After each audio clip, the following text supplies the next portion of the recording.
नमस्कार साथियों, jobs target YouTube channel पर आप सभी का एक बार फिर से स्वागत है। तो दोस्तों, आज की वीडियो के अंदर हम दिल्ली पुलिस कांस्टेबल एग्ज़ाम होगा उसके लिए हम प्रीवियस ईयर के जीके प्लस साइंस के इंपॉर्टेंट पर्सन करने वाले हैं। मैं आज आप लोगों को 8 दिसंबर 2017 को जो दिल्ली पुलिस कांस्टेबल का एग्ज़ाम हुआ था उसके जीके और साइंस के जो पहली शिफ्ट का जो एग्ज़ाम था मॉर्निंग शिफ्ट का, उसके जीके प्लस साइंस के जितने क्वेश्चन हैं वो सारे के सारे इस वीडियो के अंदर कवर करवा दूंगा। ठीक है, डेली आप लोगों को प्रीवियस ईयर के सारे क्वेश्चन भी करवाता रहूँगा और भी जीके जीएस और मैथ भी करवाया जाएगा आप लोगों को आगे चल के। ठीक है, 4-5 दिनों के बाद मैथ रीजनिंग बिल्कुल अच्छी तरीके से। तो चलिए वीडियो शुरू कर लेते हैं। वीडियो पसंद आए तो लाइक शेयर ज़रूर करना अपने साथियों के साथ। चलिए शुरू करते हैं। तो ये सारे के सारे पर्सन साथियों पिछले एग्ज़ाम के अंदर आए हुए हैं। ठीक है, अगर आप लोगों को इन क्वेश्चंस की पीडीएफ चाहिए तो नीचे इंस्टाग्राम का भी लिंक है डिस्क्रिप्शन के अंदर, और व्हाट्सएप नंबर भी आप कहीं पर भी कांटेक्ट कर सकते हो, आप लोगों को पीडीएफ उपलब्ध करा दी जाएगी। ठीक है साथियों, और चलिए शुरू करते हैं। पहला प्रश्न है, इनमें से कौन सा प्लास्टिक मनी के रूप में जाना जाता है। ठीक है, 4 ऑप्शन दिए गए हैं, प्लास्टिक मनी के रूप में कौन सा जाना जाता है, तो सही आंसर हो जाएगा साथियों option number B, credit card. क्योंकि आप लोगों ने देखा, आपका जो क्रेडिट कार्ड है या डेबिट कार्ड होता है वो प्लास्टिक का बना होता है और उससे आप लोग एटीएम कार्ड से पैसे भी निकाल सकते हो, इसलिए उसको प्लास्टिक मनी के नाम से जाना जाता है। ये प्रश्न आया हुआ था। अगला क्वेश्चन है साथियों, वातावरण की कौन सी परत ओजोन स्फीयर भी कहलाती है। ये साइंस का प्रश्न आया था। ओजोन स्फीयर मतलब कौन सी परत कहलाती है, तो इसका सही आंसर हो जाएगा साथियों ऑप्शन नंबर बी, स्टार्टोस्फीयर है वो ओजोन स्फीयर कहलाती है। देखो, इसको मैं याद करने का एक तरीका बता देता हूँ। स्टार्टोस्फीयर कैसे, जैसे जहाँ से स्टार्ट होती है क्या होती है, ओजोन परत जहाँ से स्टार्ट होती है उसको स्टार्टोस्फीयर बोलेंगे। ठीक है साथियों, कई बार ये भी प्रश्न आ जाता है बस स्टार्टोस्फीयर के अंदर कौन सी परत मिलती है, तो उससे आप लोगों को अंदाज़ा लग जाएगा वो ओजोन परत लगती है। आप लोगों को एक चीज़ और बताना चाहता हूँ, अपने चैनल के अंदर है ना कम्युनिटी टैब के अंदर, जो कम्युनिटी टैब होता है उसके अंदर आप लोगों के लिए डेली जीके पोस्ट की जाती है। ठीक है, इंपॉर्टेंट क्वेश्चन आप उनके आंसर दिया करो। अगला क्वेश्चन है साथियों, बारिश की बूंदें गोलाकार होने की क्या वजह है। ये भी साइंस का प्रश्न है, जो बारिश की बूंदें होती हैं वो गोल ही क्यों होती हैं, उसकी क्या वजह है, तो इसका सही आंसर हो जाएगा साथियों ऑप्शन नंबर डी, पृष्ठ तनाव, जिसको इंग्लिश में बोलते हैं सरफेस टेंशन। ठीक है, इसकी वजह से बारिश की बूंदें होती हैं वो गोल आकृति में होती हैं। ये भी पिछले पेपर के अंदर जितने आए हुए थे ना वही वही क्वेश्चन है इस वीडियो के अंदर। अगला प्रश्न साथियों, योजना आयोग के पहले अध्यक्ष कौन थे। ये अपने हिस्ट्री का क्वेश्चन आ गया भाई, योजना आयोग के पहले अध्यक्ष कौन थे, तो इसका सही आंसर हो जाएगा साथियों option number C, Jawaharlal Nehru थे। पंडित जवाहरलाल नेहरू ये योजना आयोग के पहले अध्यक्ष थे। अगला प्रश्न है साथियों, शुद्ध राष्ट्रीय उत्पाद प्राप्त करने के लिए हम सकल राष्ट्रीय उत्पाद से क्या घटाते हैं। अगर हमें शुद्ध राष्ट्रीय उत्पाद प्राप्त करना है तो हम सकल राष्ट्रीय उत्पाद से क्या घटाएंगे, ये प्रश्न पूछा गया है, तो सही आंसर हो जाएगा ऑप्शन नंबर ए, हानि को घटाते हैं। अगला प्रश्न है साथियों, सारे इंपॉर्टेंट प्रश्न आप लोग वीडियो को बीच में छोड़कर मत जाया करो। कौन सा देश एक पार्टी प्रणाली का अनुसरण कर रहा है। ठीक है, ये आपसे जीके का प्रश्न पूछेगा भाई कौन सा देश है जिसके अंदर एक ही पार्टी बनेगी, ये नियम लागू किया हुआ है और उस नियम का अनुसरण कर रहा है, तो सही आंसर हो जाएगा ऑप्शन नंबर बी, चीन। जो चाइना देश है, कोरोना वायरस की जड़ ये ही एक पार्टी का अनुसरण करने वाला देश है। अगला प्रश्न साथियों, लोकतंत्र की जरूरी विशेषता किसको प्रमुखता देना है। जो लोकतंत्र होता है इसकी जरूरी विशेषता क्या, मतलब लोकतंत्र के अंदर किसको प्रमुखता दी जाती है, प्रश्न पूछा गया है, तो सही आंसर हो जाएगा, आप सभी को पता होगा, ऑप्शन नंबर ए, नागरिकों को प्रमुखता दी जाती है। ये लोकतंत्र की विशेषता है। अगला प्रश्न है साथियों, संविधान द्वारा कितने प्रकार के आपातकाल की परिकल्पना की गई, मतलब कितने प्रकार के अभी तक वो कितने प्रकार के आपातकाल लग सकते हैं, ये प्रश्न पूछा गया है संविधान के अंदर, तो सही आंसर हो जाएगा ऑप्शन नंबर सी, 3 प्रकार के आपातकाल लग सकते हैं संविधान के अनुसार। अगला प्रश्न साथियों, भारतीय संविधान के किस अनुच्छेद के अंतर्गत केंद्र सरकार राज्य सरकारों को निर्देश दे सकती है। ठीक है, ये आपका पॉलिटिकल साइंस का क्वेश्चन है भाई, भारतीय संविधान के किस अनुच्छेद के अंतर्गत जो केंद्र सरकार होती है वो राज्य सरकारों को निर्देश दे सकते हैं भाई ऐसा करो ऐसा करो, तो सही आंसर हो जाएगा साथियों ऑप्शन नंबर ए, अनुच्छेद 256 256 के अनुसार केंद्र सरकार हो राज्य सरकारों को आदेश दे सकती हैं।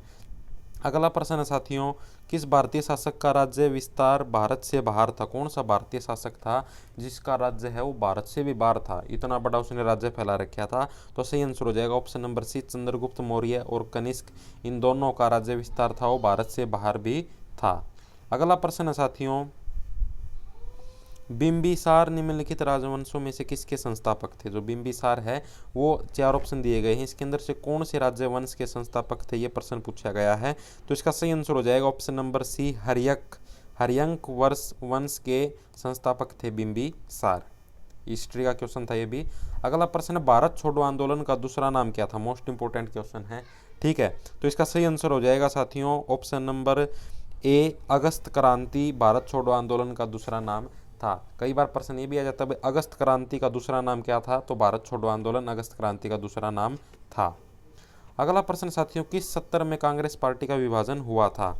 मोस्ट इंपोर्टेंट क्वेश्चन है, मतलब ये 4 ऑप्शन दिए, 3 ऑप्शन है, चौथा तो कोई नहीं है। इसके अंदर ये पूछा गया कौन से सत्र के अंदर कांग्रेस पार्टी का विभाजन हुआ था? तो इसका सही आंसर हो जाएगा साथियों ऑप्शन नंबर ए, सूरत 1906। ठीक है, सूरत कहाँ पर है? गुजरात के अंदर, सभी को पता हुआ, वहाँ पर 1906 के अंदर कांग्रेस पार्टी का विभाजन हुआ था। अगला प्रश्न साथियों, सालार जंग संग्रहालय कहाँ स्थित है? जो सालार जंग संग्रहालय है वो कहाँ पर स्थित है, ये प्रश्न पूछा गया है। तो सही आंसर हो जाएगा ऑप्शन नंबर बी, हैदराबाद के अंदर सालार जंग संग्रहालय स्थित है। अगला प्रश्न है साथियों, लिपु लेख दर्रा किस राज्य में स्थित है? भाई ये सारे प्रश्न मैंने खुद से नहीं बनाए हैं, ये सारे के सारे प्रीवियस एग्जाम के अंदर से लिए गए हैं। ठीक है, तो ये है लिपु लेख दर्रा किस राज्य के अंदर स्थित है? तो सही आंसर हो जाएगा ऑप्शन नंबर बी, उत्तराखंड राज्य के अंदर लिपु लेख दर्रा स्थित है। अगला प्रश्न साथियों, 16वां क्वेश्चन पे आ चुके हैं हम लोग। निम्नलिखित झीलों में से कौन सी नमकीन पानी की झील है? 4 ऑप्शन दिए गए हैं, इसके अंदर से बताना भाई कौन सी है नमकीन पानी की झील है। तो सही आंसर हो जाएगा ऑप्शन नंबर बी, जो सांबर झील है वो नमकीन पानी की झील है। अगला प्रश्न है साथियों, जम्मू और कश्मीर में केसर खेती के लिए कौन सा स्थान प्रसिद्ध है? केसर जो आपने देखी होगी, अजय देवगन ऐड करते हैं जुबा केसरी, तो उसकी खेती के लिए कौन सा स्थान प्रसिद्ध है, ये प्रश्न पूछा गया जम्मू कश्मीर के अंदर। तो इसका सही आंसर हो जाएगा साथियों option number A, Pampore. Pampore नामक स्थान पर केसर की खेती की जाती है जम्मू कश्मीर के अंदर। इस प्रकार के क्वेश्चन भी पूछे जाते हैं भाई। निम्न में से कौन सा क्षेत्र पश्चिमी विक्षोभ से वर्षा प्राप्त करता है? मोस्ट इंपोर्टेंट क्वेश्चन है, मतलब सबसे पहले पश्चिमी विक्षोभ से कौन सा क्षेत्र है वो वर्षा प्राप्त करता है? तो सही आंसर हो जाएगा ऑप्शन नंबर बी, तमिलनाडु क्षेत्र है वो सबसे पहले पश्चिमी विक्षोभ से वर्षा प्राप्त करता है। अगला प्रश्न साथियों, निम्न खनिजों में से किसका दूसरा नाम भूरा हीरा है? 4 ऑप्शन दिए गए हैं, साइंस का क्वेश्चन है, ये प्रश्न पूछा है भाई। ये जो 4 ऑप्शन हैं, 4 खनिज हैं, इनके अंदर से किसका दूसरा नाम भूरा हीरा है? ठीक है, तो इसका सही आंसर हो जाएगा साथियों ऑप्शन नंबर डी, जो लिग्नाइट है इसका दूसरा नाम क्या है? भूरा हीरा है। अगला प्रश्न साथियों, निम्न में से कौन सा अधिक जलन पैदा करता है? 4 ऑप्शन दिए गए हैं, ये बताना हमें कि इन चारों के अंदर से कौन सी चीज़ है जो सबसे अधिक जलन पैदा करती है। तो सही आंसर हो जाएगा ऑप्शन नंबर बी, जो भाप होती है, जैसे कहीं से भी भाप उठ रही है, गरम गरम भाप, तो वो सबसे अधिक जलन पैदा करती है। अगला प्रश्न साथियों 21वां प्रश्न आ गया, किडनी स्टोन मुख्य रूप से किसका बना होता है? तो ये साइंस का क्वेश्चन है, ठीक है। किडनी स्टोन यानी पथरी हो जाती है, वो किससे बनी होती है, ये प्रश्न पूछा गया है। तो सही आंसर हो जाएगा option number C, calcium oxalate. ठीक है, मतलब कि किडनी स्टोन जो पथरी होती है उसको साइंस की भाषा में कैल्शियम ऑक्सलेट बोलते हैं। अगला प्रश्न साथियों, ओस्टिग्मेटिज्म को ठीक करने के लिए किस प्रकार के लेंस का प्रयोग किया जाता है? ठीक है, जो ओस्टिग्मेटिज्म है ये आंखों की बीमारी है, जैसे वो काला पीली वो मोतिया बिंद होता है, ये इस प्रकार की बीमारी है। ठीक है, तो इसके अंदर ये पूछा है किस प्रकार के लेंस का उपयोग होता है? तो सही आंसर हो जाएगा option number D, cylindrical lens का उपयोग होता है। अगला प्रश्न साथियों, सबसे नरम धातु कौन सी है? 4 ऑप्शन दिए गए हैं भाई, इनके अंदर से सबसे नरम धातु कौन सी है, कौन सा मेटल सबसे नरम है? तो सही आंसर हो जाएगा ऑप्शन नंबर डी, जो सोना होता है वो सबसे नरम धातु है। 24 कैरेट का जो सोना होता है ना, वो इतना बिल्कुल ऐसे पानी की तरह होता है, बिल्कुल फ्लेक्सिबल, ऐसे हाथ लगाते टूट जाता है। लेकिन अपने को जो सोना मिलता है 22 कैरेट का मिलता है, उसके अंदर 2% वो इम्प्योरिटीज़ मिला दी जाती हैं। ठीक है, जिसकी वजह से वो थोड़ा बहुत सॉलिड बना रहे। अगला क्वेश्चन साथियों, ताजमहल के पीला होने के लिए निम्न में से कौन जिम्मेदार है? 4 ऑप्शन दिए गए हैं, ये बताना है ताजमहल किसके कारण पीला पड़ गया। पहले बिल्कुल प्योर वाइट रंग का था, थोड़ा बहुत उसके अंदर पीलापन आ गया है। तो सही आंसर हो जाएगा option number C, sulphur dioxide जो फैक्ट्रियों के धुएं के अंदर से निकलती है, इसके कारण ताजमहल का रंग हल्का हल्का पीला हो गया है। हाँ, तो अगला प्रश्न साथियों, मिशन इंद्रधनुष से क्या संबंधित है। आखिरी क्वेश्चन है ये मिशन इन। बाकी जो उसके अंदर क्वेश्चन थे एग्जाम के अंदर मैंने जो देखा वो सारे करंट अफेयर के बचे हुए थे, ठीक है, लेकिन 2017 की करंट अफेयर तो अपने कुछ काम नहीं आनी, तो इसलिए इतने ही क्वेश्चन बन पाए 25 क्वेश्चन। मिशन इंद्रधनुष से क्या संबंधित है, तो सही आंसर हो जाएगा ऑप्शन नंबर बी, बच्चों के टीकाकरण। जो बच्चों का जो टीकाकरण है वो मिशन इंद्रधनुष से संबंधित है।